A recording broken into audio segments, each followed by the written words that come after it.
सकाळ स्वास्थ्यम 2023 उपस्थित मान्यवर असतील श्री एम आचार्य बालकृष्ण, कमलेश पटेल उर्फ दाजी, मुख्तियार अली आणि रवी शेरगिल। व्याख्यान, परिसंवाद, चर्चासत्र, कार्यशाळा, प्रदर्शन, सायकल रॅली, संगीतमय उपक्रमांचा महोत्सव। या, शिका आणि आरोग्यदायी आयुष्याची अनुभूती घ्या। सकाळ स्वास्थ्यम 2023 ला अवश्य उपस्थित रहा। दिनांक 1, 2 आणि 3 डिसेंबर 2023, पंडित फार्म, कर्वेनगर, पुणे। निशुल्क नोंदणीसाठी आताच www.globalswasthyam.com या वेबसाईटला भेट द्या। सकाळ स्वास्थ्यम 2023।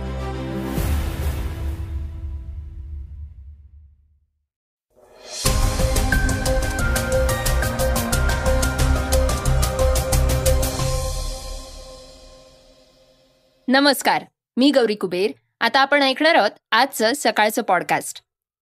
भारतातील भारतीय जनता पक्ष या राष्ट्रीय पक्षाला विरोध म्हणून देशात पहिल्यांदाच अनेक विरोधकांनी एकत्र येत इंडिया गटाची स्थापना केली। याविषयीची महत्त्वाची बातमी आपण आजच्या पॉडकास्टमधनं ऐकणार आहोत। आर्टिफिशियल इंटेलिजन्स म्हणजेच AI मुळे भविष्यात कित्येक जणांच्या नोकऱ्या जाणार असल्याची भीती सगळीकडनंच व्यक्त करण्यात येतेय। त्याविषयीही अधिक जाणून घेणार आहोत। आजच्या चर्चेतल्या बातमीमध्ये खासदार संजय राऊत यांनी मुख्यमंत्री एकनाथ शिंदे यांच्यावर टीका केली आहे, त्याबाबतही आपण ऐकणार आहोत। चला तर मग सुरुवात करूयात आजच्या पॉडकास्टला आर्टिफिशियल इंटेलिजन्सच्या बातमीनं। आजकाल आर्टिफिशियल इंटेलिजन्स किती वेगानं प्रगती करतंय हे सगळ्यांनाच ठाऊक आहे। प्रत्येक लहान मोठ्या कामासाठी आर्टिफिशियल इंटेलिजन्सचा वापर होतोय। यात डीप फेक तंत्रज्ञान जगभरात वेगानं पसरतंय। अलीकडेच बॉलिवूड अभिनेत्री रश्मिका मंदानाला त्याचा मोठा फटका बसल्याचंही दिसून आलंय। डीप फेक हा शब्द डीप लर्निंग आणि फेक अशा शब्दांनी मिळून बनलेला आहे। हे एक बनावट तंत्रज्ञान आहे। त्याच्या मदतीनं दुसऱ्याचा फोटो किंवा व्हिडिओतला चेहरा सेलिब्रिटीच्या व्हिडिओच्या चेहऱ्यासोबत बदलला जातो। तो अगदी खऱ्या फोटो किंवा व्हिडिओसारखा दिसत असतो। हे तंत्रज्ञान जनरेटिव्ह ॲडव्हर्सियल नेटवर्क्स GANs वापरतं, ज्याद्वारे बनावट व्हिडिओ आणि फोटोज तयार केले जातात। कृत्रिमरित्या तयार केलेला फोटो, आवाज आणि व्हिडिओमुळे अनेक आर्थिक फसवणुकी घडतायत, ज्यामुळे मोठ्या प्रमाणात वैयक्तिक, आर्थिक आणि व्यावसायिक नुकसान होतंय। शेअर बाजारही याला अपवाद नाहीये आणि डीप फेक तंत्रज्ञानाबद्दल माहिती नसलेले अनेक लोक याला बळी पडतायत। उदाहरणार्थ 22 नोव्हेंबर रोजी झिरोधा हा एक सुप्रसिद्ध स्टॉक मार्केट प्लॅटफॉर्म आहे। या प्लॅटफॉर्मवर 1.80 लाख रुपयांचा घोटाळा समोर आला। कंपनीचे CEO नितीन कामत यांनी चेतावणी दिली की डीप फेक आणि AIच्या वाढीमुळे फसवणुकीच्या घटना वाढतायत। प्रत्येक जण असे घोटाळे टाळू शकणार नाही। 2019 मध्ये एका ब्रिटिश ऊर्जा कंपनीच्या कर्मचाऱ्यानं मूळ संस्थेच्या CEOची तोतयागिरी करून डीप फेक आवाजाद्वारे $2,50,000 म्हणजेच 20.6 कोटींची फसवणूक केली होती। 2020 मध्ये अशाच एका घटनेत हाँगकाँग मधल्या एका बँक व्यवस्थापकाला डीप फेक कॉलमुळे $35 मिलियन म्हणजेच 288.7 कोटी रुपये गमवावे लागले होते। या घटना चॅट GPTच्या उदयापूर्वीच्या आहेत। जनरेटिव्ह AI येण्यापूर्वीही या घडत होत्या। आज प्रगत AI तंत्रज्ञान लोकांसाठी सहज उपलब्ध आहे। डीप फेक तयार करण्यासाठी तुम्हाला जास्त कौशल्यही लागत नाही। आता 5 राज्यातल्या विधानसभेच्या निवडणुकीबाबतची बातमी आपण ऐकूयात। भारतातल्या भारतीय जनता पक्ष या राष्ट्रीय पक्षाला विरोध म्हणून देशात पहिल्यांदाच अनेक विरोधकांनी एकत्र येऊन इंडिया गटाची स्थापना केली।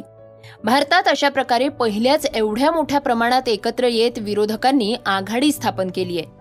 इंडियाच्या स्थापनेनंतर मिझोराम, छत्तीसगड, मध्य प्रदेश, राजस्थान आणि तेलंगणा या राज्यांमध्ये पहिल्यांदाच विधानसभा निवडणुका घेण्यात येत आहेत।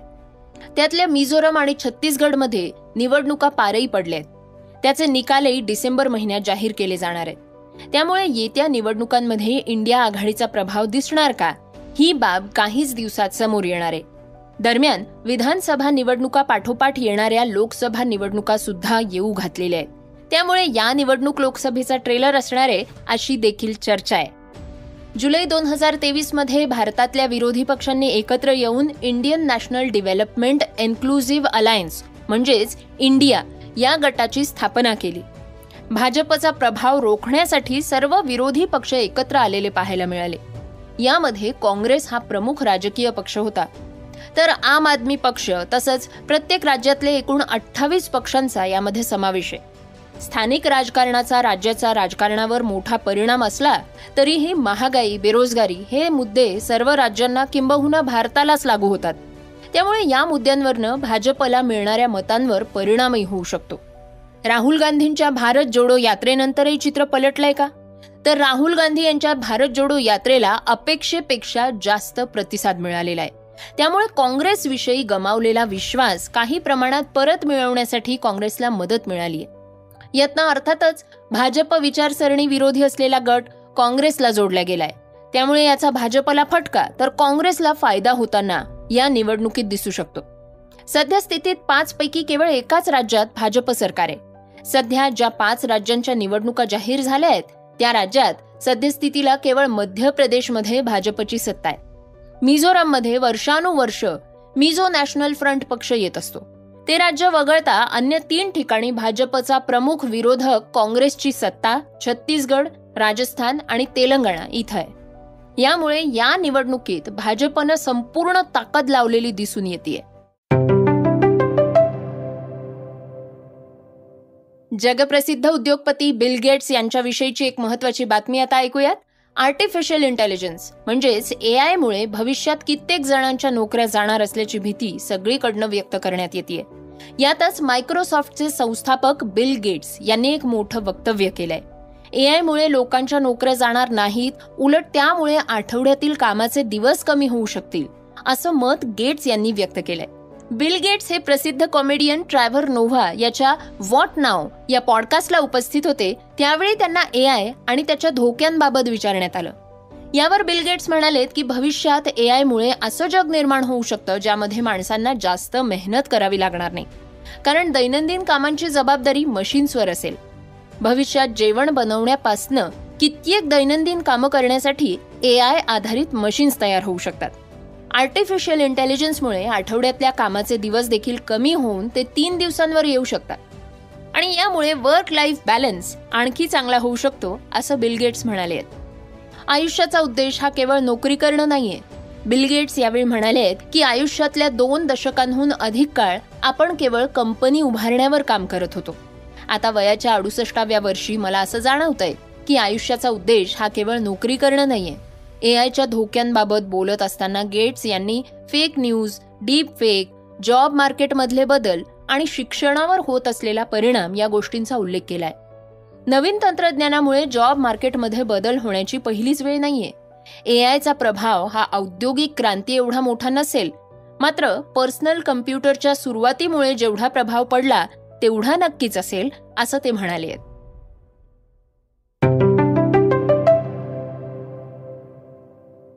श्रोत्यांनो, ऐकूयात आजच्या वेगवान घडामोडी. जगातली 10वी सर्वात मोठी बँक बार्क्लेज मोठ्या प्रमाणावर कर्मचारी कपात करणार आहे. रॉयटर्सच्या वृत्तानुसार 1 अब्ज पाऊंड किंवा 1.25 अब्ज डॉलर्सच्या खर्चात कपात करण्यासाठी किमान 2000 कर्मचाऱ्यांची कपात करण्याची शक्यता वर्तवण्यात येते. बार्क्लेज बँकेत 81,000 पेक्षाही जास्त कर्मचारी आहेत. या बँकेची स्थापना 333 वर्षांपूर्वी म्हणजे 1690 मध्ये झाली होती. बार्क्लेजनं अलीकडच्या वर्षात आपल्या बँकिंग व्यवसायामध्ये बोनस कमी करून तसंच नोकऱ्या कमी करून खर्च कमी करण्याचा प्रयत्न सुरू केलाय. भाजप नेते किरीट सोमय्या पुन्हा एकदा चर्चेत आले आहेत. त्यांनी आता उद्धव ठाकरे सरकारच्या काळातलं सदनिका प्रकरण बाहेर काढलंय. 35,000 सदनिकांच्या प्रकल्पात 20,000 कोटींच्या घोटाळ्याचं कारस्थान रचल्याचं सांगत कोर्टात याचिकाही दाखल केल्याचं सोमय्यांनी स्पष्ट केलंय. सोमय्या म्हणाले आहेत की उद्धव ठाकरे सरकारनं मार्च 2022 मध्ये मुंबईत 35,000 प्रकल्पग्रस्त सदनिका बनवण्यासाठी कंत्राट काढलं होतं. शाहिद बल्बा आणि अतुल चोरडिया या बिल्डर्सना 6 कंत्राटं देण्यात आली. त्यातला एक प्रकल्प हा मुलुंड पूर्व केळकर कॉलेजजवळ तर दुसरा कांजूरमार्ग इथं चांदणी बोरी इथं होणार होता, असा आरोप सोमय्यांनी केलेला आहे. प्रसिद्ध दिग्दर्शक हेमंत ढोमेचा झिम्मा 2 सिनेमा नुकताच प्रदर्शित झालाय. झिम्मा 2 बघून प्रेक्षक आणि कलाकार त्यांच्या प्रतिक्रिया देत आहेत. अशातच अभिनेता अभिजित खांडेकरनं झिम्मा 2 वर दिलेली प्रतिक्रिया चर्चेत आली आहे. अभिजित म्हणतोय की 4-5 वेळा वेगवेगळ्या बायका, त्यांना ट्रिपवर घेऊन जाणारा एक तरुण, प्रत्येकाची आपली बॅगेजेस आणि या संपूर्ण प्रवासात त्यांनाच नाही तर आपल्यालाही पुन्हा नव्यानं कळणाऱ्या कितीतरी गोष्टी, साधी सोपी अजिबात फॅन्सी नसलेली कॉन्सेप्ट, पण त्यात जे काही रंग भरले आहेत त्याला तोड नाही. मनोरंजन व्हावं म्हणून काहीतरी विनोदी करावं की एखाद्या न बोलल्या जाणाऱ्या विषयावर प्रबोधन करावं, ह्या सगळ्या सीमा तोडत कथा कशी मांडावी तर अशी.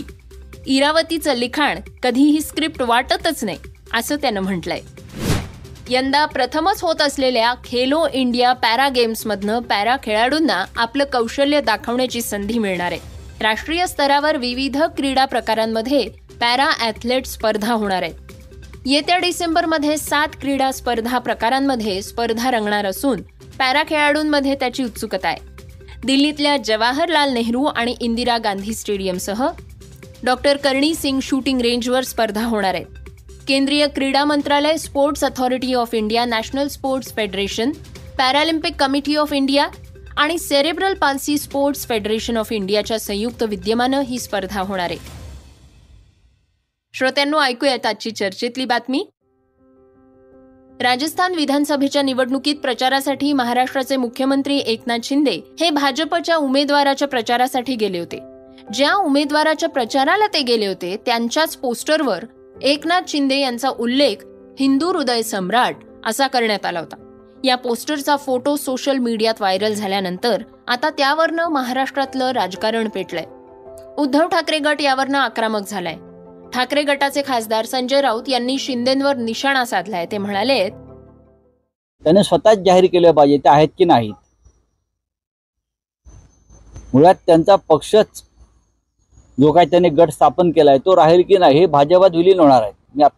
मी सांगितलं आपल्याला, शिंदे गट, अजित पवार गट हे भविष्यामध्ये भारतीय जनता पक्षात विलीन होऊन कमळ चिन्हावर निवडणुका लढवतील. त्याच्यामुळे त्यांनी स्वतःला किती पदव्या लावून घेतल्या, पण महाराष्ट्रात अशा पदव्या लावायची हिंमत नाही. लोक जोड्याने मारतील.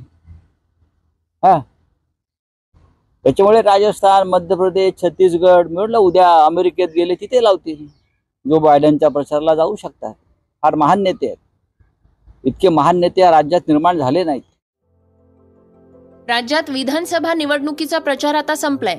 या शेवटच्या दिवशी हवामहल मतदारसंघातल्या भाजपचे उमेदवार बाल मुकुंदाचार्य यांच्या प्रचारासाठी एकनाथ शिंदे यांच्या रॅलीचं आयोजन करण्यात आलं होतं. या रॅलीला मोठी गर्दी होती. या रॅलीची माहिती देणाऱ्या आणि स्वागतासाठीच्या एका पोस्टरवर भाजपच्या नेत्यांसह एकनाथ शिंदे यांचाही मोठा फोटो लावण्यात आला होता. पण शिंदेंच्या नावाचा उल्लेख हिंदू हृदय सम्राट असा करण्यात आला होता. त्यावरनं आता वेगळ्याच वादाला सुरुवात झालीय. श्रोत्यांनो, हे होतं सकाळचं पॉडकास्ट. आजचं सकाळचं पॉडकास्ट तुम्हाला कसं वाटलं हे आम्हाला सांगायला विसरू नका. यूट्यूबवर सुद्धा तुम्ही हे सकाळचं पॉडकास्ट आता ऐकू शकता आणि त्या माध्यमातनं तुमच्या प्रतिक्रिया, तुमच्या सूचना आमच्यापर्यंत नक्की पोचवा. सगळ्यात महत्त्वाचं म्हणजे हे पॉडकास्ट तुमच्या मित्रांना आणि कुटुंबियांना नक्की शेअर करा. तर आपण आता उद्या पुन्हा भेटूयात. धन्यवाद. स्क्रिप्ट आणि रिसर्च युगंधर ताजणे. वाचा, बघा आणि आता ऐका आणखी बातम्या isakal.com वर. तुम्ही हा पॉडकास्ट isakal वेबसाईट आणि ऍपवर सुद्धा ऐकू शकता. विसरू नका, या पॉडकास्टला आपल्या आवडीच्या पॉडकास्ट ऍपवर सबस्क्राईब किंवा फॉलो करायला.